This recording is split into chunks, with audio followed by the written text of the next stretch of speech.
আসসালামু আলাইকুম SSC vocational নবম শ্রেণীর সমাপনী পরীক্ষার্থীরা সবাইকে আরো একবার স্বাগত জানাচ্ছি। আজ তোমাদের ইংলিশ 1 এই বিষয় নিয়ে আলোচনা করব। ফাইনাল সাজেশন প্লাস কিছু পরামর্শ নিয়ে। তোমরা জানো তোমাদের পরীক্ষা একেবারেই সন্নিকটে। তোমাদের ইংরেজির যে মূল প্রশ্ন এটা ৬০ মার্কসের পরীক্ষাটা হবে এবং এক্ষেত্রে তুমি ৩ ঘন্টার সময় পাবা।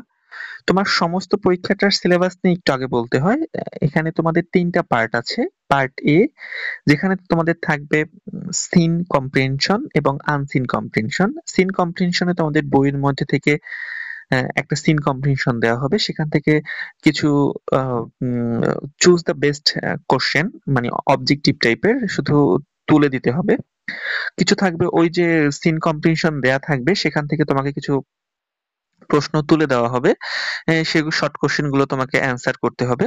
এরপরে তোমার থাকবে একটা summarisation of the given poem, অর্থাৎ তোমাকে একটা কবিতা দেওয়া হবে তোমার পাঠ্য বই থেকে। সেই কবিতার মূল ভাবটা তোমাকে তোমার নিজের ভাষায় লিখতে হবে। এরপরে তোমাকে থাকবে একটা আনসিন কম্প্রিহেনশন। আনসিন কম্প্রিহেনশনটা আসলে কমন পড়াটার সম্ভাবনা খুবই কম। গতানুগতিক বর্তমানে যেগুলো ব্যাপারগুলো চলতেছে সেই ব্যাপার থেকে তোমাকে কোনো একটা টপিকস তুলে দেওয়া হবে এবং সেখান থেকে ফিল ইন দ্য গ্যাপস থাকবে, মানে ওই কম্প্রিহেনশন থেকে তোমাকে ফিল ইন দ্য গ্যাপস থাকবে, সেই গ্যাপসটা পূরণ করতে হবে। এটা হচ্ছে গিয়ে সিন কম্প্রিহেনশন। তো তোমাদের বইয়ের সিন কম্প্রিহেনশনের জন্য আমি তোমাদেরকে ১২টা সাজেস্ট করেছিলাম। এর মধ্যে দেখো এই তুমি ইতিমধ্যে বুঝতে পেরেছো এই যে আমিনের যে কম্প্রিহেনশনটা রয়েছে সেটা বিশেষ করে মেহেরজান, এটা অনেক ইম্পর্টেন্ট এবং বেশ কয়েকবার আসছে।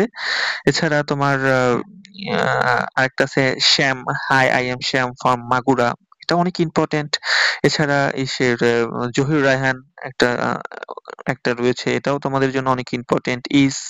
Eid is the main religion festival of Muslims, এটা অনেক ইম্পর্টেন্ট। তো এই যে ১৩ থেকে ১৩টা রয়েছে, তোমরা এই ১২-১৩টা বাজারে যে ধরনের বই রয়েছে বিভিন্ন প্রকাশনীর, এই বই থেকে তোমরা একটু সংগ্রহ করে এখান থেকে যে অবজেক্টিভ গুলো আছে সেগুলো পড়ে নিও।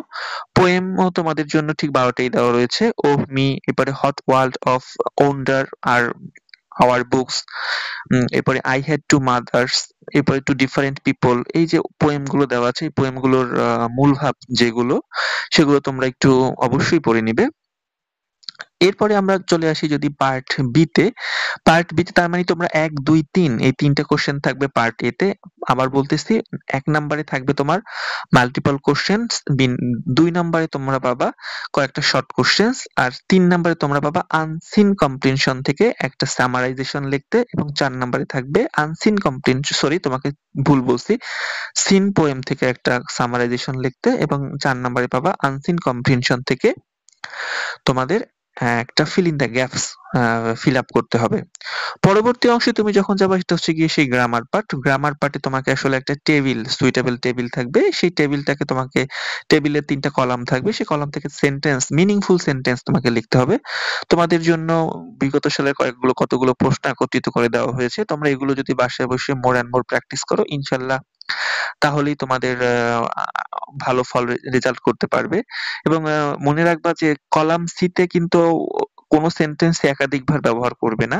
কলাম এ এবং কলাম বি একাধিকবার ব্যবহার করার সুযোগ থাকলেও কলাম সি একাধিকবার ব্যবহার না করাটাই ভালো। এরকম যে যতগুলো তোমাদেরকে কোশ্চেন দেওয়া হয়েছে এগুলো একটু বাসায় বসে প্র্যাকটিস করলে আশা করি পেরে যাবে। এটা আসবে তোমাদের ৫ নাম্বার কোশ্চেনে। এরপরে যদি আমরা তোমাদেরকে তাকাই ৬ নাম্বার কোশ্চেনে থাকবে change the voice of the following sentence, তার মানে ভয়েস চেঞ্জ। ভয়েস চেঞ্জ এর অনেকগুলো প্র্যাকটিসের জন্য তোমাদের শিটে দেওয়া হয়েছে।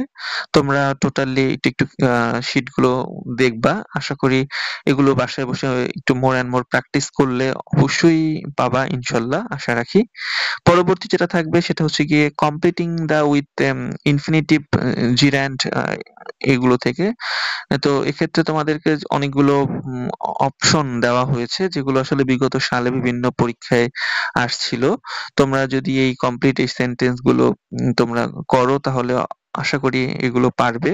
এর পরবর্তী হ্যাঁ, আমাদের প্রশ্নটা ছিল সেটা হচ্ছে গিয়ে rewrite sentence using it and there, মানে এই সেন্টেন্স গুলো থেকে এগুলো আবার তোমাকে তৈরি করতে হবে। এটাও তোমাদের বিগত সালে যেগুলো আসছিল এবং প্র্যাকটিসের জন্য অনেকগুলো দেওয়া হয়েছে। এগুলো তোমরা একটু মোর অ্যান্ড মোর প্র্যাকটিস করবা। এরপরে ৮ নাম্বারে দেওয়া হয়েছে identify the part of speech of the underline word, অর্থাৎ মানে এখানে যেগুলো আন্ডারলাইন করা ছিল এগুলো থেকে পার্ট অফ স্পিচের মানে কোনটা ভার্ব, কোনটা প্রিপোজিশন, কোনটা অ্যাডভার্ব, এই যে সেগুলো তোমাকে আইডেন্টিফাই করতে হবে। এরপরে fill in the gaps with preposition, এরপরে appropriate and modal auxiliaries। তোমরা এই যে preposition, modal auxiliaries এগুলো থেকে তোমাকে এই যে fill in the gaps আছে সেই গ্যাপসটা ফিল আপ করতে হবে। আহ, এর জন্য তোমাকে প্র্যাকটিসের জন্য অনেক কিছু দেওয়া হয়েছে। তোমরা সেগুলো ভালো করে দেখবে এবং বাসায় বসে প্র্যাকটিস করবে, তাহলে ইনশাল্লাহ পারবে। এরপরে আসো প্যারাগ্রাফ পার্টে। প্যারাগ্রাফ পার্টটা আসলে তোমাদের জন্য রাইটিং পার্ট। রাইটিং পার্টে মার্ক ওঠানো খুব সহজ। তোমাদের দুটো রাইটিং পার্ট থাকবে, একটা থাকবে প্যারাগ্রাফ, সেখানে কতগুলো কোশ্চেন দেওয়া থাকবে, সেই কোশ্চেন গুলোর উত্তর তো অবশ্যই দিবে।